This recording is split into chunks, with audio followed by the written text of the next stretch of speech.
بسم اللہ الرحمن الرحیم۔ السلام علیکہ یا صاحب العصر والزمان۔ آج دنیا عالمی یوم مادر منا رہی ہے اور اپنے انداز میں ہر کوئی اپنی ماں سے اظہار محبت کر رہا ہے، لیکن میں سمجھتا ہوں کہ ماں کا کوئی دن نہیں ہوتا، کیونکہ ماں کے بغیر کوئی دن نہیں ہوتا۔ لیکن پھر بھی زمانے کے دستور کے مطابق میں کچھ سطریں لکھ رہا ہوں تاکہ یادگار رہے۔ ماں کے بغیر یہ دنیا نامکمل ہے۔ اس ہستی کے بارے میں لکھنا ممکن نہیں کہ جس کے وجود کی محبت و شفقت کو خداوند متعال نے اپنی مخلوق کے لیے اپنی محبت کو ظاہر کرنے کے لیے بطور استعارہ لیا ہو۔ اللہ نے اپنے معجزات کے ذریعے انسان کو بغیر بات کے تو تخلیق کیا ہے، مگر اس بات کو گوارا نہیں کیا کہ کوئی وجود ماں کے شفیق رشتے سے محروم رہے۔ موسیٰ علیہ السلام کو دریا میں بہانے کا حکم تو دیا، لیکن خود ہی ایسا انتظام بھی کر دیا کہ فرعون جیسے ظالم کے محل میں بھی اگر موسیٰ علیہ السلام کی پرورش کی تو ان کی حقیقی والدہ نے کی۔ یہی موسیٰ علیہ السلام تھے کہ کوہ طور کی جانب خدا سے ہم کلام ہونے کے لیے جا رہے تھے کہ اچانک ایک جنگل سے گزرتے ہوئے ایک پتھر سے پاؤں ٹکرایا تو خون جاری ہو گیا۔ حضرت موسیٰ علیہ السلام جب کوہ طور پر پہنچے تو خدا سے حسب سابق کلام شروع کیا۔ باتوں باتوں میں کہا کہ اے میرے پروردگار، میں آپ کا بہت عزیز و چہیتا نبی ہوں کہ آپ نے مجھ سے ہم کلام ہونے کا شرف عطا کیا ہے، اور آج تک مجھے دنیا کی کسی چیز نے تکلیف نہیں پہنچائی، لیکن آج رستے میں آتے ہوئے ایک پتھر میرے پاؤں سے ٹکرایا تو خون جاری ہو گیا۔ اس کی کیا وجہ ہے؟ پروردگار عالم نے ارشاد فرمایا کہ اے موسیٰ، دنیا کی تکلیفوں سے بچنے کا سبب تمہاری نبوت نہیں تھی، بلکہ جب بھی تم گھر سے نکلتے تھے تو تمہاری ماں اپنی دعا کے حصار میں تم کو الوداع کرتی، جس کی برکت سے تم کو دنیا کی کوئی چیز نقصان نہ پہنچاتی۔ لیکن اے موسیٰ، اب آپ کی والدہ اس دنیا سے رخصت ہو گئی ہیں، لہٰذا اب اپنا خیال اور دھیان رکھنا، کیونکہ دنیا کی مصیبتوں کے مقابلے میں ماں کی دعا کی صورت جو ڈھال تھی وہ اب نہیں رہی۔ اسی طرح ذبیح اللہ حضرت اسماعیل علیہ السلام کی زندگی میں دیکھیں تو جناب اسماعیل کے بچپنے میں اللہ نے حضرت ابراہیم علیہ السلام کو حکم دیا کہ اپنے ننھے بچے کو اپنے سے بہت دور ایک خالی صحرا میں چھوڑ آئیں۔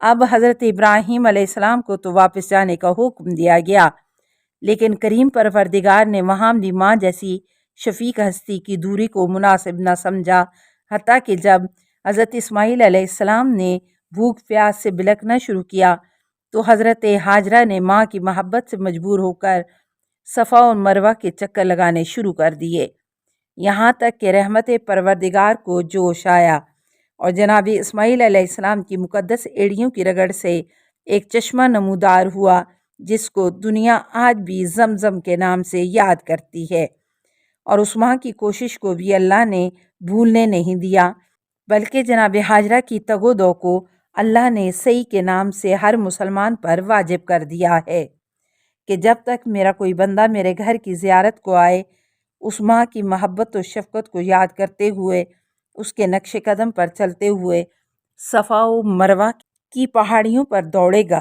تب حج و عمرہ قبول ہوگا۔ قصہ مختصر یہ کہ اللہ نے انسان کے لیے ماں سے زیادہ قیمتی کوئی اور نہیں چیز عطا فرمائی۔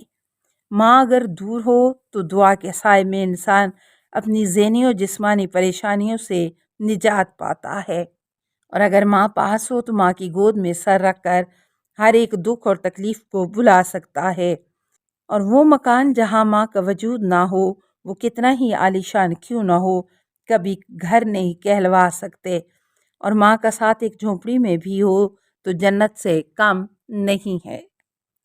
کریم پروردگار محمد و آل محمد صلی اللہ علیہ وآلہ وسلم کے صدقے میں سب ماؤں کا سایہ ان کی اولادوں پر قائم و دائم رکھے، اور جن کی مائیں اس دنیا میں نہیں ہیں ان کو جنت میں اعلیٰ مقام عطا فرمائے۔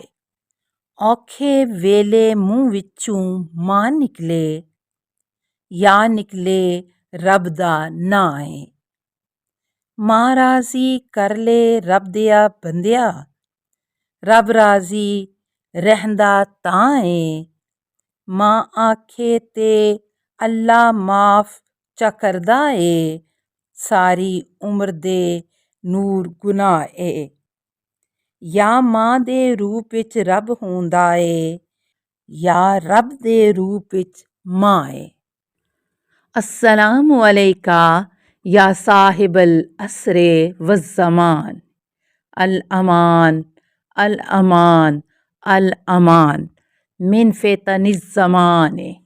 السلام علیکہ یا خلیفۃ الرحمن، السلام علیکہ یا امام الانس والجان، السلام علیکہ یا مظہر الایمان، السلام علیکہ یا شریک القرآن، السلام علیکہ یا قاطع البرہان، السلام علیکہ یا امام زماننا، ھذا اجل اللہ فرجک وسہل اللہ مخرجک وظہورک، السلام علیکہ ورحمۃ اللہ۔ اللہم صلی علی محمد و آل محمد۔